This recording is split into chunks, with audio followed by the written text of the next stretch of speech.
திறமையற்ற முதலமைச்சர், ஒரு பொம்மை முதலமைச்சர். பொம்மைக்கு கீ கொடுத்து டக்கு டக்கு டக்கு. இது பொம்மை, மொழி சொல்லும் பொம்மை. பூனை கண்ணை மூடிக்கொண்டால் உலக உருண்டு.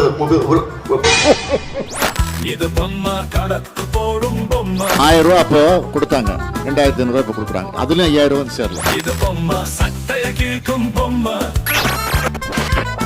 இது பொம்மை, ஜம்முக்கு போகும் பொம்மை. இது பொம்மை, கெட்ட மாட்டும் பொம்மை. நல்லா இல்ல. இது பொம்மை, போட்டோ ஷூட் பொம்மை. அதை விட இது நல்லா இல்ல. இது பொம்மை, சட்டைய கேட்கும் பொம்மை. நல்ல வித்தியாசமா கொடுங்க. இது பொம்மை, ஜம்முக்கு போகும் பொம்மை.